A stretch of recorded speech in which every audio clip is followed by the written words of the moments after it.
यह कहानी है एक गरीब पिता और उसकी बेटी की। एक बार वह गरीब व्यक्ति अपनी बेटी को उसके स्कूल से लेकर शहर के एक महंगे होटल में पहुंचा। उस व्यक्ति ने फटे पुराने कपड़े पहने हुए थे और उसकी बेटी ने स्कूल की ड्रेस पहनी हुई थी। जब दोनों होटल के अंदर पहुंचे तो वेटर ने पूछा, सर आप क्या खाना पसंद करेंगे? आप अपना ऑर्डर बता दीजिए। तब उस व्यक्ति ने कहा कि मेरी बेटी के लिए एक प्लेट पाव भाजी लेकर आओ बस।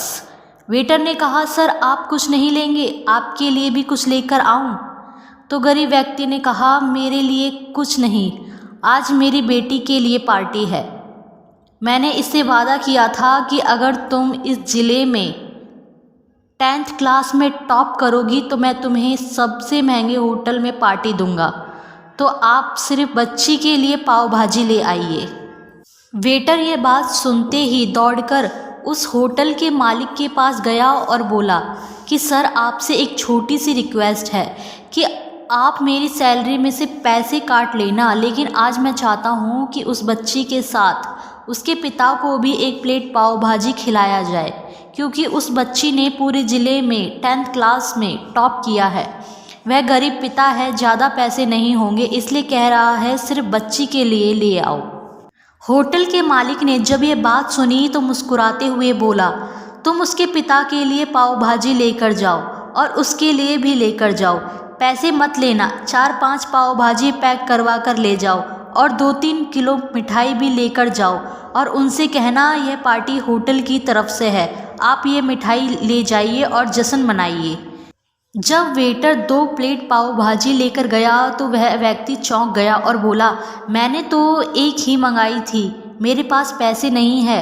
वेटर बोला, अरे सर शर्मिंदा मत कीजिए, यह पार्टी होटल की तरफ से है, आपकी बेटी हमारी बेटी ने टॉप किया है, यह मिठाइयाँ लेकर जाइए और जश्न मनाइए।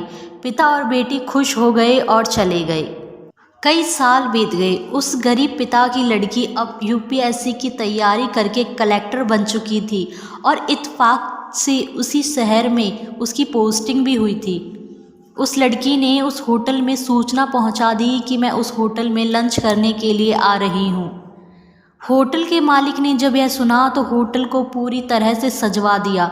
गांव में ये बात पूरी तरह से फैल गई और कस्बे के सभी लोग उन्हें देखने के लिए आने लगे।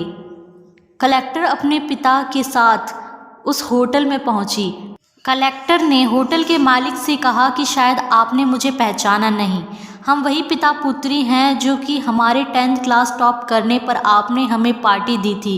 हम वही पिता पुत्री हैं, आज फिर से आए हैं और आज पार्टी हम देंगे आपको, आपके पूरे स्टाफ को और पूरे गांव को, क्योंकि आपने गरीबी का सम्मान किया है। आपने उस दिन जो पार्टी दी थी मुझे बताया कि मुझे कितनी और ऊंचाइयों तक पहुंचना है, कितनी और बड़ी मंजिलों को छूना है। आपने एक नई प्रेरणा दी थी और आज मैं उसी प्रेरणा का एहसान चुकाने आई हूँ। वो मैडम ये सब कहती जा रही थी और आंखों से आंसू बहती जा रही थी। यह कहानी हमें यह सिखाती है कि कभी भी किसी गरीब का मजाक मत उड़ाना, हो सके तो उसकी मदद करना और अगर मदद ना कर सको तो मजाक कभी मत उड़ाना, क्योंकि वो सब देख रहा है। बनना है तो उसकी नज़र में अच्छा बनिए, जहाँ भी रहिए कर दिखाइए कुछ ऐसा कि दुनिया करना चाहे आपके जैसा।